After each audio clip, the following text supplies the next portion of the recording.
e quando a vida tiver terminado aqui na terra, a última oração sido feita, as batalhas terminadas, a fumaça dissipada, as armas penduradas, todas as Bíblias fechadas, e subirmos à tua casa, naquele amanhecer eterno e brilhante, quando os eleitos se reunirem em seu lar, além do sol, como disse o poeta, Senhor, ao ver aquela mesa posta para a ceia com quilômetros de comprimento, olhando-nos uns aos outros de frente, veteranos com cicatrizes de batalhas, lágrimas de alegria caindo de nossos rostos, e o rei saindo em sua beleza e santidade, andando ao longo da mesa e com suas próprias mãos enxugando todas as lágrimas, dizendo: não chores mais, tudo tem terminado, entra no gozo do Senhor. As lutas do caminho serão como nada, Pai, quando chegarmos ao fim da jornada.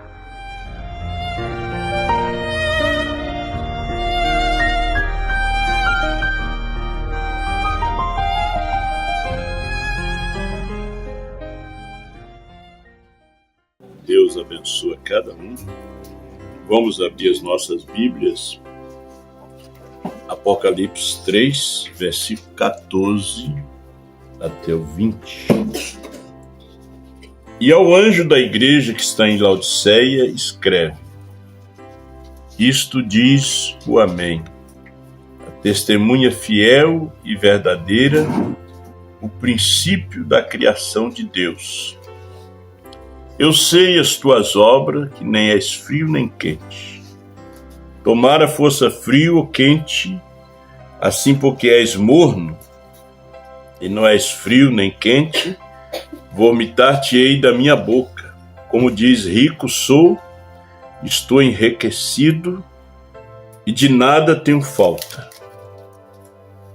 E não sabe que és um desgraçado e miserável, pobre, cego e nu. Aconselho-te que de mim compres ouro provado no fogo, para que te enriqueça, vestes branca, para que te vistas, e não apareça a vergonha da tua nudez. Unge os olhos com colírio, para que vejas. Eu repreendo e castigo a todos quanto amo. Sê, pois, zeloso e arrepende-te. Eis que estou à porta e bato. Se alguém ouvir a minha voz, abrir a porta, entrarei em sua casa e com ele cearei e ele comigo. Nosso Deus nos ajuda nessa tarde de ceia. Teus filhos vêm de longe também. Nesse momento, Senhor Deus, que o Senhor tem feito presente para julgar nossas vidas. E, Senhor, e nós também olhar para dentro de nós, através da Tua Palavra, olhar no espelho da Tua Palavra, ver como é que nós estamos, porque a cada momento nós estamos aguardando esse arrebatamento. Ajuda Teus filhos, ajuda a mim, em nome de Jesus Cristo é que te pedimos. Amém. Poder assentar, meus irmãos. Que o Senhor Jesus abençoe cada um de vocês aqui. É um grupo bem amável, né? Que ama essa mensagem. O importante é amar a mensagem. Amar essa revelação. Né? Ter certeza, né? Às vezes as pessoas não têm certeza. Você sabe que você não pode ser como Pedro antes do Pentecoste. Você tem que ser o Pedro depois do Pentecoste. Se você é o Pedro antes do Pentecoste, você vai afundar. Porque Pedro sempre afundou, né? Cortou a orelha do moço, aquele do servo sumo sacerdote. Afundou quando andava por sobre as águas, né? Teve só um pouquinho de fama e logo a dúvida, né? Isso é que faz com muita gente através das eras, né? eles duvidam, né? E então acabam afundando, né? A Bíblia diz que eles naufragam na fé. A mesma fé que você está afirmando, você vai naufragar com ela. Ela vai te matar. Ela vai fazer você se perder. Você já pensou? Dá para lembrar dos dias de Noé. As águas que salvaram Noé matou aquele mundo incrédulo, né? Eram as águas que iam salvar eles. Mas acabou ele sendo afundado, condenado com aquelas águas. O tema a gente já anunciou ali, o Salão dos Críticos. Eu já preguei esse tema e eu tenho aqui uma mensagem pregada em 23 de fevereiro de 63. Isso foi antes do selo ser aberto. Uma porta dentro de outra porta. No início aqui, o irmão Brana fala-se sobre um irmão, né, que pediu oração para o irmão Brana, que ele estava vindo no Brasil para uma campanha e salvou-se durante muitas almas, né? Então ele estava ali no culto agradecendo, era o irmão Tony, o irmão Brana pela oração, né? E pediu o irmão Brana para orar por a campanha e se salvou muitas almas nos anos 60, né? Deus, ele não se encontra em coisas comuns. Deus se encontra em coisas incomuns, né? Um extraordinário. E é onde você pensa que Deus não está, naquilo que você não entende ali que Deus está. Deus numa manjedoura, né? Comum. Né? Era Deus ali na manjedoura. O menino chorando era Deus na manjedoura. Era Deus no cesto, né? Dentro do cesto. No meio dos crocodilhos, era Deus. Ali estava Moisés, né? Graças a Deus. Então Deus está nas coisas incomum, diz o profeta. Deus parece incomum. Você deve se lembrar disso. Agora, não consigo me lembrar do artista que pintou este quadro. De Jesus batendo a porta. É um artista grego. Simplesmente não consigo me lembrar do nome do homem no momento. Mas ele passou praticamente a vida inteira pintando este quadro. E veja, antes que possa ser pendurado no Salão da Fama, primeiro tem que passar pelo Salão da Crítica. Deve ser assim com qualquer grande quadro. Eu pensava também nas eras, né? No quadro da primeira era, da segunda era, da terceira, da quarta, quinta, sexta, sétima era, né? Mas o irmão Brana, ele colocou cada mensageiro no seu lugar, né? Quando ele trouxe as eras, ele colocou Paulo como o primeiro mensageiro, né? Agora, a mensagem de Paulo tinha que passar pelo Salão da Crítica, né? A mensagem também de Irineu, de Martim. Veja bem, a mensagem de Lutero teve que passar pelo Salão da Crítica. A mensagem de Wesley, a mensagem pentecostal, a mensagem de Brana também teve que passar pelo Salão da Crítica. Você pode ver que teve tantos grupos que saíram desta mensagem. A mensagem de João, hoje ela está no Salão da Crítica. Ela não está no Salão da Fama. Não, ela está no Salão da Crítica. É você hoje que é o crítico. É eu o crítico, né? Cada um de nós, né? É uma obra. E veja, antes que possa ser pendurado no Salão da Fama, primeiro tem que passar pelo Salão da Crítica. Deve ser assim com qualquer grande quadro, grande obra, né? tem que enfrentar os críticos. Eu gostaria de ter o que é preciso para apresentar isso a essa audiência nessa manhã. Vocês percebem, né, pentecostais? Enquanto nos esfriamos, que hoje Deus nos fez passar pelo salão dos críticos. Nos dias do irmão Brando, eles disseram, não há mais cura divina.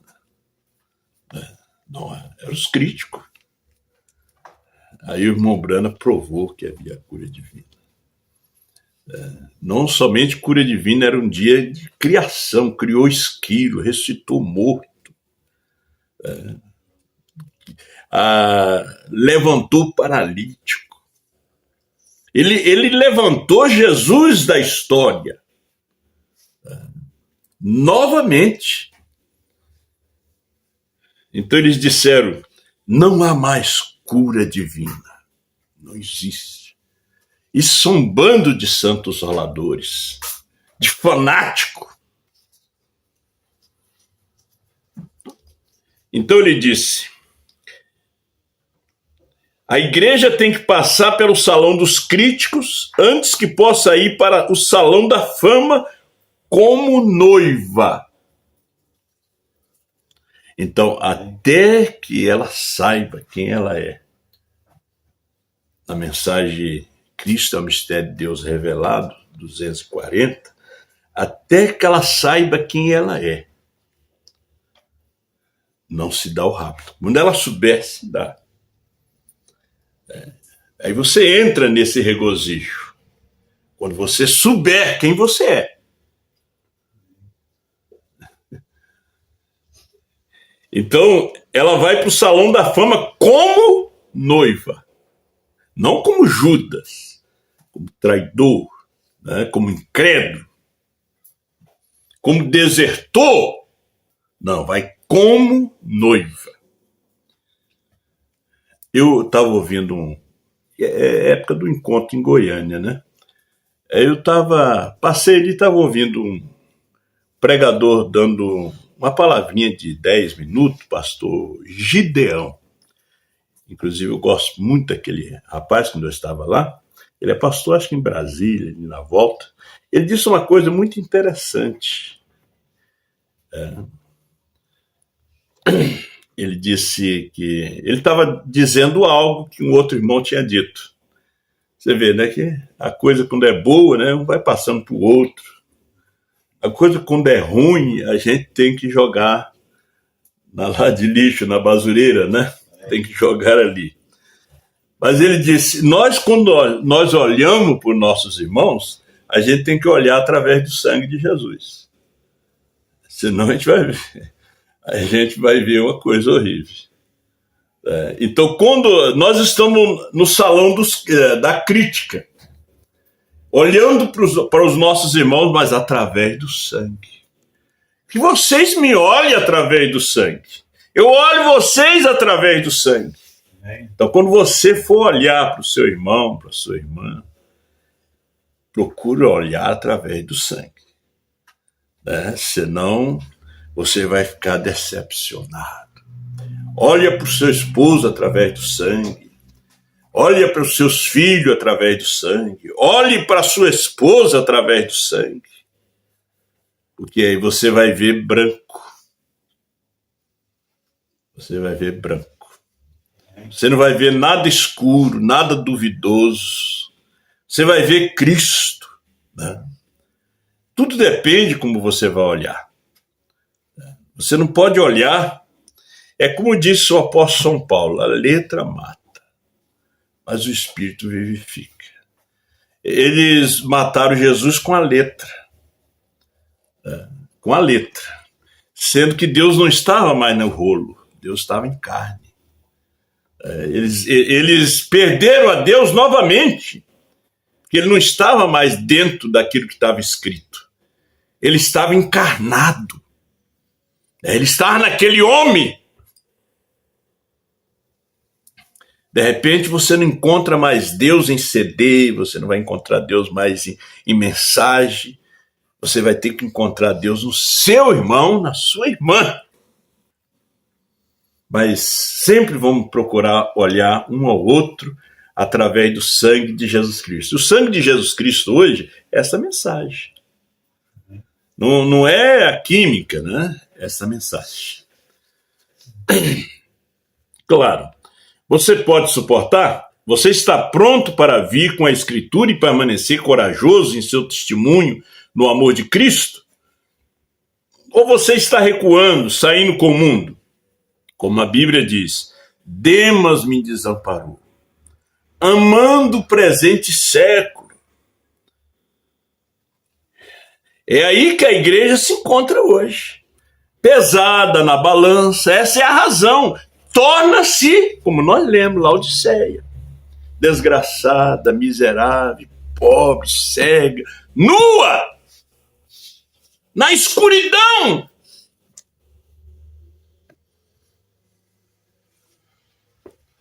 Este quadro, diz o profeta, como o artista pintou, foi para o salão dos críticos.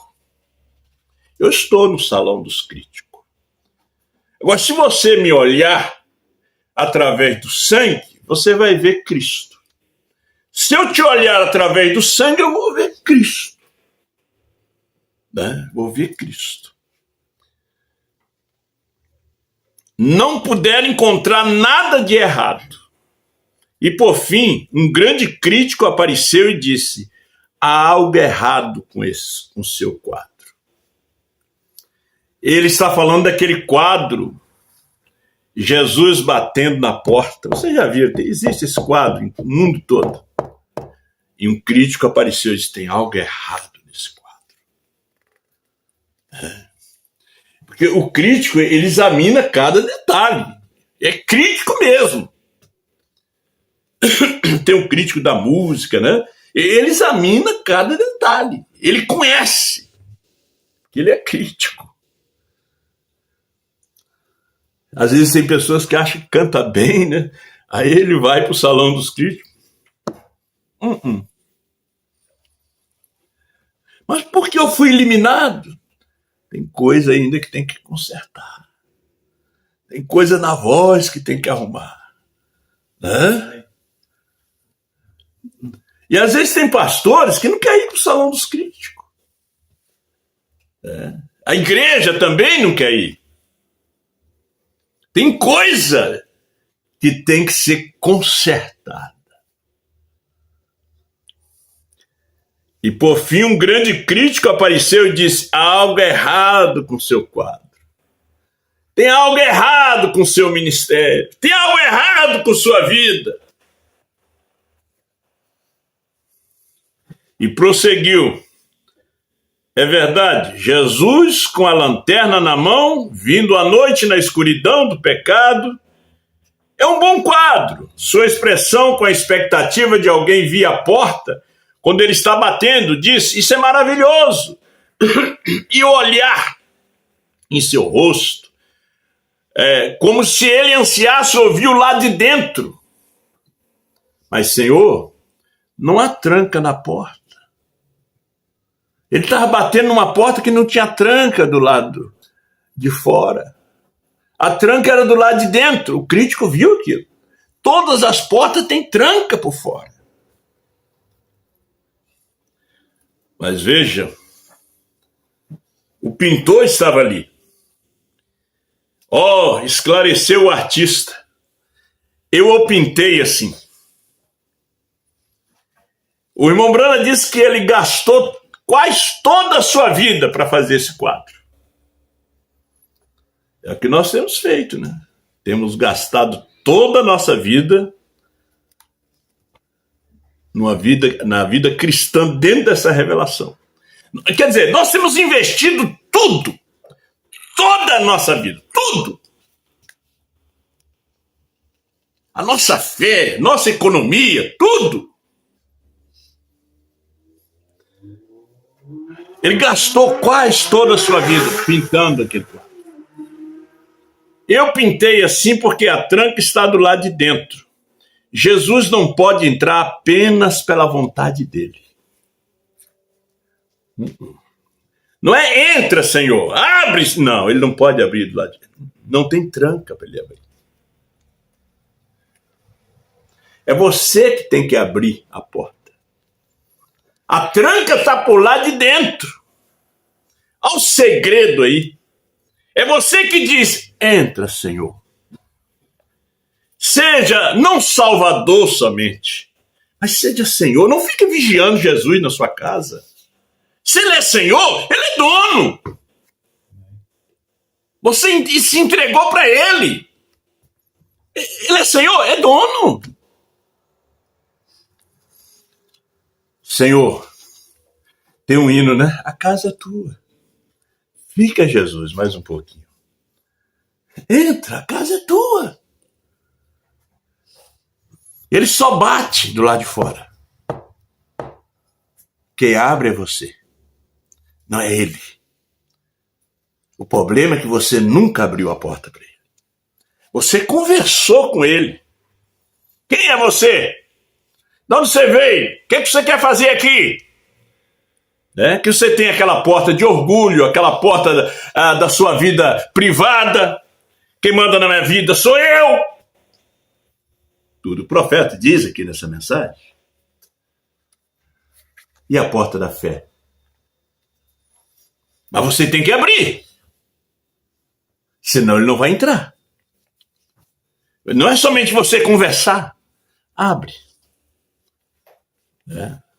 De repente tem um olho mágico ali, você vê aquele homem ali, barbudo, cabelo grande. Mas quem é esse homem? Você escuta a sua voz, mas abre, deixa ele entrar.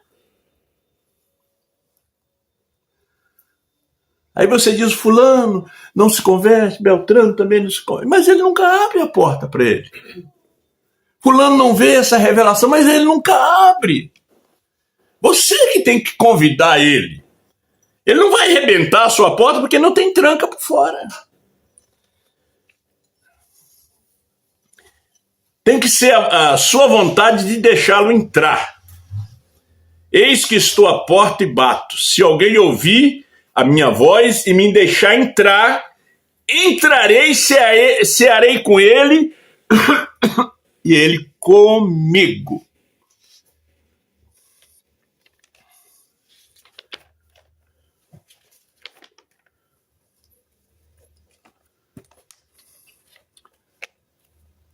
(61) dessa mesma mensagem. Agora que ele já entrou, já estamos familiarizados com ele. Não é agora eu fazer a minha vontade, a vontade dele. Mas fico imaginando se esse rapto pudesse passar e fôssemos deixados sozinhos um dia. Então nos perguntaríamos, onde está tudo? Se tivesse acontecido secretamente, será secreto este rapto. É você e ele. É eu e ele. Em uma unidade de fé. Mas como? Eu e ele? Sim, eu e ele. Era Enoque e ele. Era Elias e ele. Porque, veja, é um tipo. É você aí na África e ele. Você pensa que vai reunir aquela multidão, as trombetas tocando e todo mundo subindo? Como diz que aquele disco de antigamente, né? A grande trombeta, né? Aquele sonho que eu tive, né? Lá na Noruega, lá em Oslo. Não é daquele jeito, não. Ele disse, sabem? E é o que acontecerá. Será como um ladrão de noite. Você nem vai saber. Já entrou um ladrão de noite na sua casa? Na minha já. Eu morava na Aparecida e o ladrão entrou de noite. Podia ter me matado o irmão Júlio, que estava lá dentro na minha casa passando aquela noite. Pegou o que tinha que pegar, foi embora. E eu fui me dar falta no outro dia. Que faltava dinheiro no bolso da calça, que faltava isto.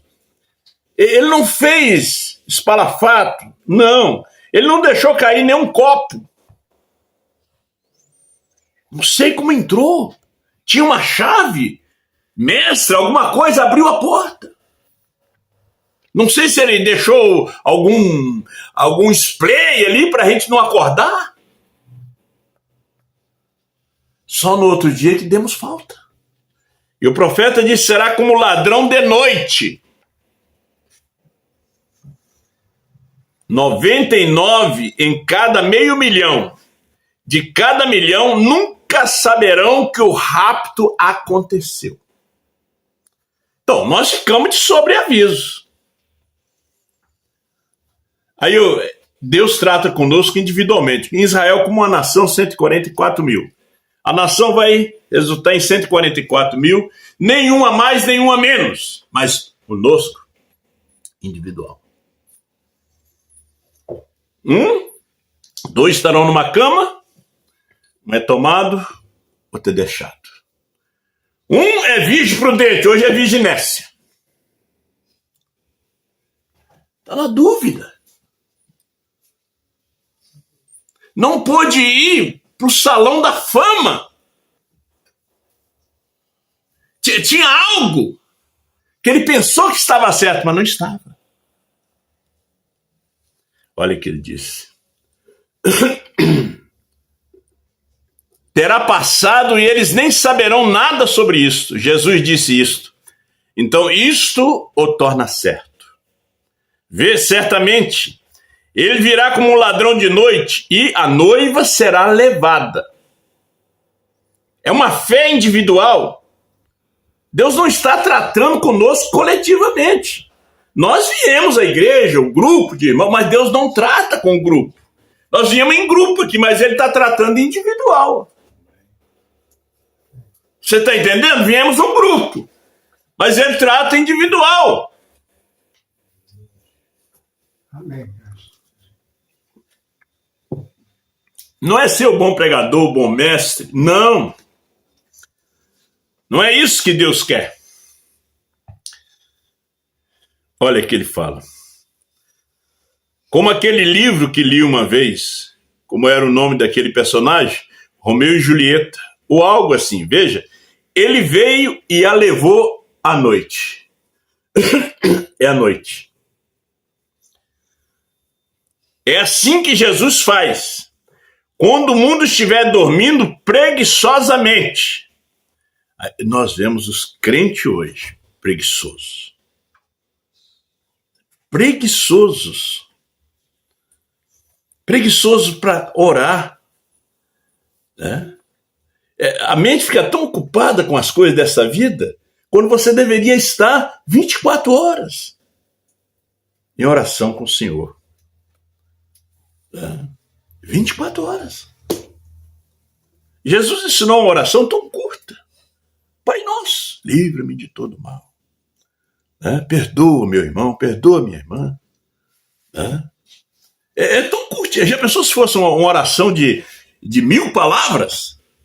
Aí a Igreja Católica já vem e já manda você rezar o terço. Né? É tanta bola que você vai. Não, é só uma bolinha. Não é aquele monte, não. É uma só. Então, quando o mundo estiver dormindo preguiçosamente, como a Bíblia diz, na era de Laodiceia, ele virá discretamente e levará essa noiva. Então todos aqueles que ressuscitaram ao longo das eras, através das eras, todos irão para o céu. Todas as eras. Na noiva. Irão para o céu na noiva.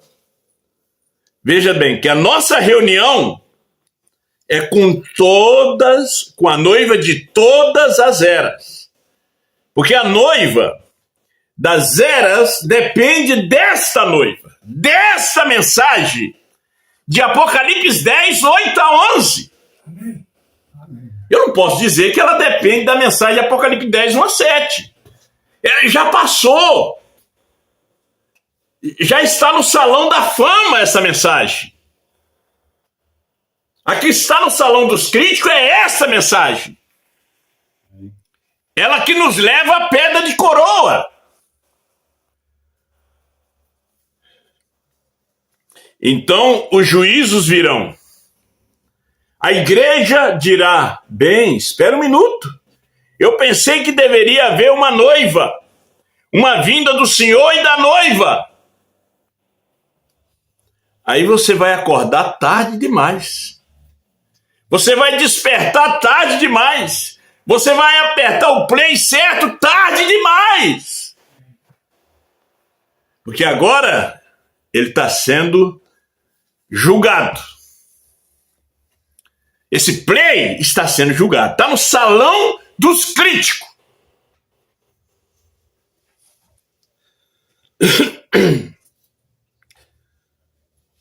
Ele disse aqui: já se foi há muito tempo.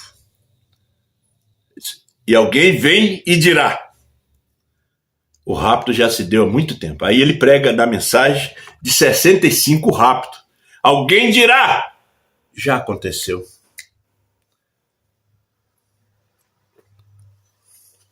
Quando eu estou dizendo que o rapto é uma revelação individual. É individual. Nós intercedemos pelos filhos, mas é individual. Nós intercedemos pela igreja, mas é individual. Duas moendo, um é tomado, um está vendo, o outro não está vendo. Dois no campo, um está vendo, o outro não está. A coisa, meu irmão, está acontecendo agora. Eu não vou levar você que vai acontecer lá na grande tribulação, não. Na grande tribulação essa mensagem não vai ter mais valor. Ela já está no salão da fama. Na grande tribulação ela não terá valor.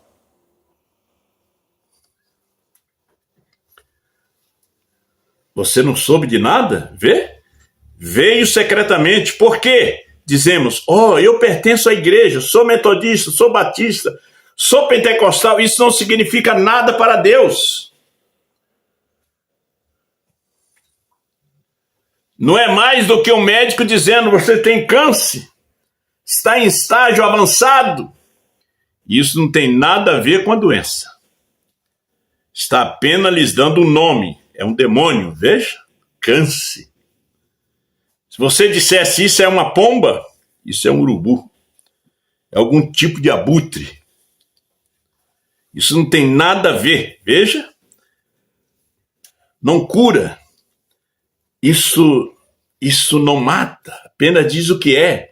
Simplesmente dizer, você diz: sou um cristão, sou um, talvez apenas da boca para fora. É triste.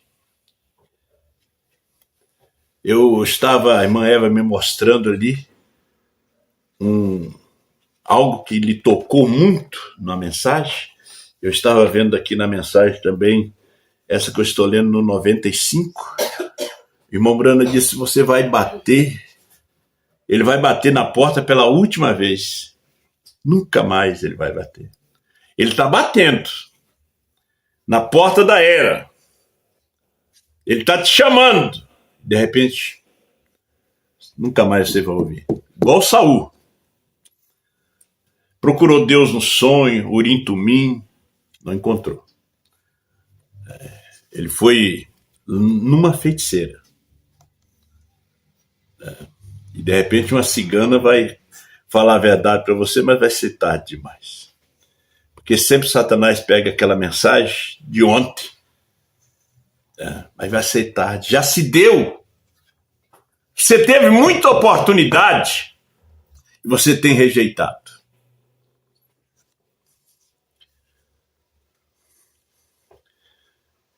Veja, nossas vidas falam tão alto que o nosso testemunho nem é ouvido. Nossas vidas, nossas ações, nossa moral entre nós vão ter um avivamento aqui. Quem está tendo isso? Os batistas. Não teremos nada a ver com isso. E talvez Deus tenha uma mensagem ali para nós. Quem está tendo isso? a primeira assembleia, a segunda assembleia, ou o nome de Jesus, ou a igreja de Deus, ou algo assim, bem, não estamos nesse grupo, né? Aí você não vem mais aqui, porque você não é mais, não, nós não somos mais desse grupo, nós agora somos do pastor fulano, somos do pastor ciclano. Irmão Bruno pregando essa mensagem, lá em Tucson, não era numa igreja, era num hotel, entre os homens de negócio do evangelho completo. Ele disse, o único lugar que me abriu as portas para me falar o que eu penso é aqui. Para unir esse povo a uma fé. Veja que nós não estamos chegando num tempo desse. Cada um tem seu grupo, tem seu pastor. Não, aquele pastor nós não queremos ouvir, não. Aquela mensagem. Ele seguiu Osmar. Porque ela está no salão dos críticos. Ela não foi para o salão da fama ainda, mas ela vai ser pendurada lá. Essa mensagem vai ser pendurada no salão da fama. Agora é dos críticos. Agora um acha um parágrafo ali, outro acha outro ali, outro cá. Não, que nós estamos certos. Não, é nós.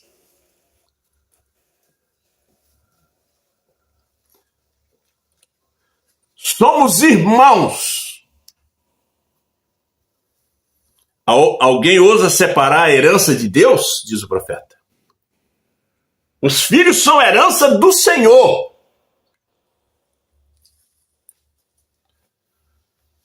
É como Daniel disse, interpretando a escritura na parede, pesado fosse na balança, meu sozão, fosse achado em falta.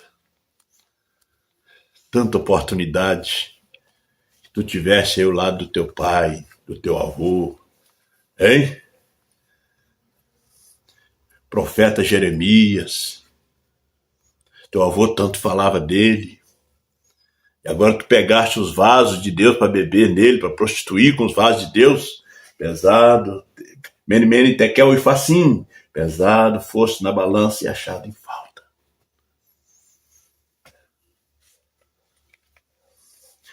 Foi a última, ele não teve mais a oportunidade. Ele já tinha, agora a mensagem era de julgamento para ele. Morreu na mesma noite. O reino dele já tinha sido cercado, o rio tinha sido desviado, os inimigos estavam entrando, subindo as escadarias, os guardas já tinham sido mortos. Quando os Estados Unidos prenderam o Maduro, os seguranças já tinham sido todos mortos. Os cubanos, 30, já tinham sido mortos, mais de 100 mortes. Quando ele pensou, meus seguranças estão tudo mortos.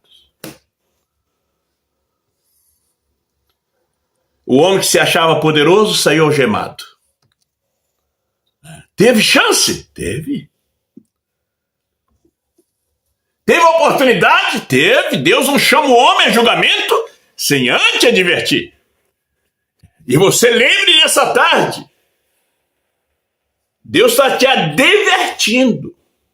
Eu não sei de onde você está me ouvindo. Eles receberam o Espírito Santo como vocês o receberam. Fizeram as mesmas coisas que vocês fizeram quando o receberam, claro. Mas vocês entendem que eu gosto desses homens de negócio do Evangelho Pleno? Isso me dá a oportunidade de expressar essas coisas. Vê? De dizer. É isso, somos irmãos. Por isso ele disse, nenhuma igreja em Tucson me convidou. Durante todos esses anos que estou aqui, ninguém me convidou no seu púlpito. Ele estava pregando num hotel, com os homens de negócio do Evangelho Pleno. Eles não queriam mais ele tinha sido expulso. Laodiceia, Apocalipse 3, ele estava batendo na porta, ele estava do lado de fora. batendo na porta da Assembleia, da Batista, Metodista, Unicista. Não estamos divididos, diz o profeta. Somos todos um só corpo. Veja. Somos um corpo. Quero tomar muito seu tempo. O parágrafo 71.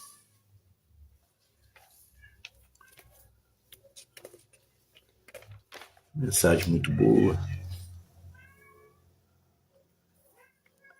É falar um pouquinho sobre essa porta. A porta da fé. E o novo nascimento. Às vezes a coisa está tão bagunçada, tão horrível. E você não sabe mais o que fazer. O profeta responde aqui. Ele responde. E muitos de nós ficamos confusos. E usamos pequenos ismos, sensações e coisas assim, e chamamos isso de Espírito de Deus. É por isso que estamos tão confusos como estamos hoje. Todo o sistema da igreja é terrível. E apesar de tudo isso, Jesus ainda está à porta, posto para fora, mas ainda não. Veja quantas vezes colocamos ele para fora. Não gostamos daquela pregação, não gostamos disso. Botamos ele para fora.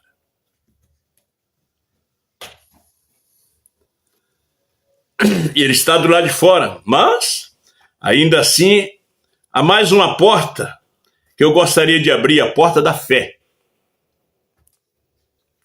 Então encerrarei. Tem umas 12 anotadas aqui, mas vou pular essas. A porta da fé. Você diz, você viria aos homens de negócio do evangelho pleno? O quê? O evangelho pleno. Isso é contra a minha fé. Há somente uma fé, isso é certo. Uma só fé, um só Senhor, um só batismo. Correto? Ora, isso é contra a minha fé. 73. Você diz, bem, eu creio que Jesus é o Filho de Deus. Creio na terceira puxada. Creio na mensagem de João, na mensagem da esposa. O diabo crê na mesma coisa. Você pensa que você está sozinho na sua fé? O diabo crê na mesma coisa. Nós temos que ter algo que o diabo odeia. Quando se fala de crer, isso aí não é difícil para ele. Você vê que o livrinho é doce e amargo. Ele é amargo. Nós estamos no tempo de comer a coisa que é amarga. Agora é o tempo amargo.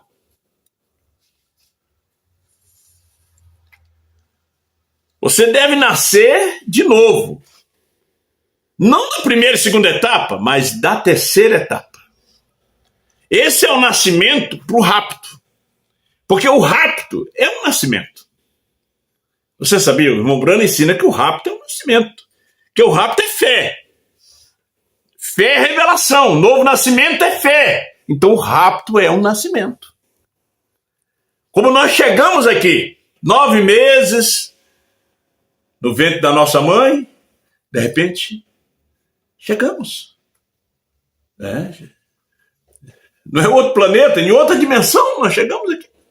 Chorando, de repente aprendemos a falar, de repente aprendemos a caminhar, de repente aprendemos a nos comunicar, de repente começamos a ver as pessoas, conhecer as pessoas. O rapto é como o nascimento. É como um piscar de olho. É um piscar de olho.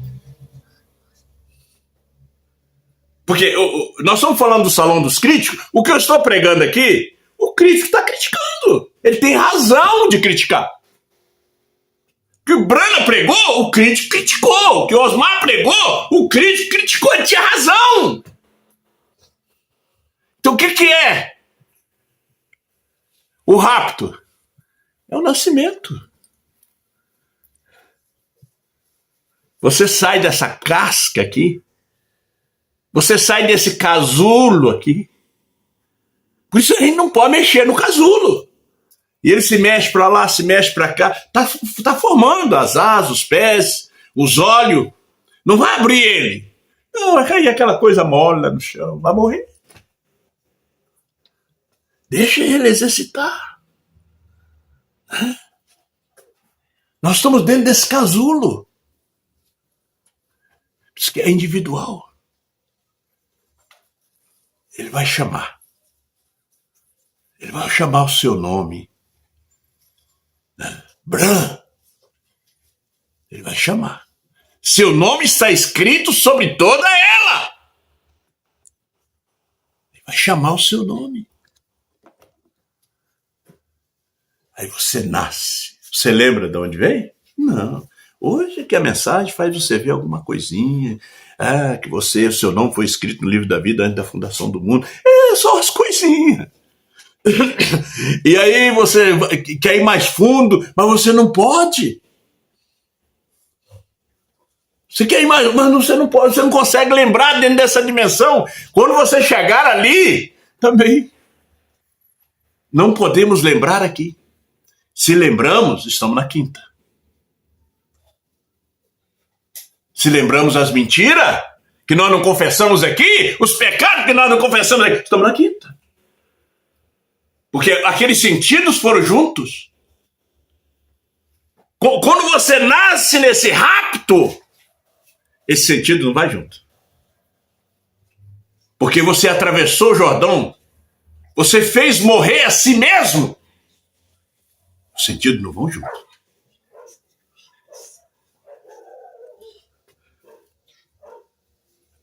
Já passei da hora. E a gente vai indo, passa mesmo. E eu não vou conseguir terminar aqui. Nós temos a ceia. Isso é bom demais, demais mesmo. Estou quase 2 semanas estudando essa mensagem aqui. E ele disse: todo mundo tem medo desse novo nascimento. Quem é que não tem medo de morrer? Quem? E para nascer tem que morrer.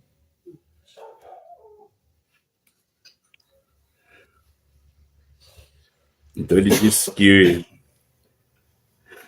eu vou ter que terminar isso aqui. Eu sei que eu sei que você diz que tem um novo nascimento, mas acho que nossas vidas às vezes falam tão alto que o nosso testemunho não pode ser ouvido, vê? O nascimento é uma bagunça. Você não importa onde seja, desculpe a expressão, mas se o nascimento é em um chiqueiro, é uma bagunça. Se for em um estábulo, é uma bagunça. Se for em um quarto de hospital, é uma bagunça. E se for no altar, é uma bagunça.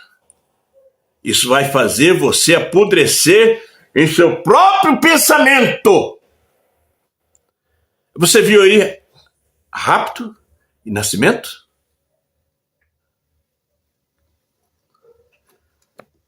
Hoje recebemos o Espírito Santo nessa mensagem. Mas no ano 2000, um só recebeu. Nos anos 70, um só recebeu. Depois os outros foram recebendo a mensagem, era o Espírito Santo. Joaquim Gonçalves Silva recebeu o Espírito Santo. E os demais foram recebendo a mensagem. Osmar Rodrigues Costa, no ano 2000, recebeu o Espírito Santo. Mas era a terceira puxada. E hoje, estamos recebendo. Estamos recebendo a mensagem de rapto. Como eu disse, irmãos, é águas profundas.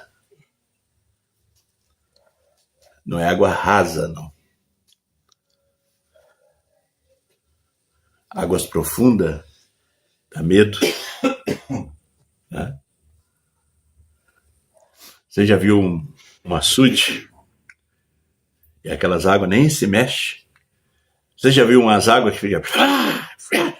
Não é profunda. É como diz o profeta aqui, é como fazendeiro com um carroção vazio indo para a cidade. É barulho demais. Quando ele volta, aí sim, vem carregado de coisas boas. Os pentecostais era carroção vazio. É quando você vê aquela água parada, quieta, você tem que estar com os pés no chão para entrar ali. E essa terceira puxada é águas profundas. É desde a beirada, não dá pé nem na beirada. Você tem que saber nadar para atravessar ela. E a gente vê hoje, e a gente entende as pessoas. Eles estão naquela de Pedro, medo. O quê? Caminhando aqui em cima? Aquele mar era profundo. Isso aqui é profundo. Isso aqui não faz mais barulho, como fazia nas vigílias, nos cultos de avivamento. Isso não faz barulho. E aqui é só para ouvir uma voz. A voz de Deus. E o rapto, você nasce no reino. Você já não é. Veja 1 Coríntios capítulo 15. É num abrir de olho. É um piscar. E estaremos ali, juntos. E tem uma mensagem que o irmão Brana disse, na mensagem liderança. Parece que é liderança. Uma delas. Ele disse, a sua morte é seu rapto. Quando a pessoa morre, o santo que foi raptado, ele só volta aqui para reunir os santos. Porque quando nós nos reunimos, todos já estão raptados. Quando nós nos reunimos, 30, 40 dias, já fomos raptados. Porque o rapto é fé. Nós temos que sair dessa ideia denominacional que transforma um aqui, transforma... Não, é agora a transformação. É individual. Ele não trata com grupo. Que Deus nos ajude. Pai Celestial, Deus Todo-Poderoso, essa é a sua igreja eleita, Pai, aqui em volta da terra. Dê força, graça aos teus filhos. Que eles alcancem essa fé, que eles abram essa porta para que a terceira puxada entre. No teu santo nome te pedimos a bênção para cada um. Nos abençoa nessa ceia. Dê-nos força, perdoa os nossos pecados, nossas faltas. No nome do Senhor Jesus Cristo. Amém.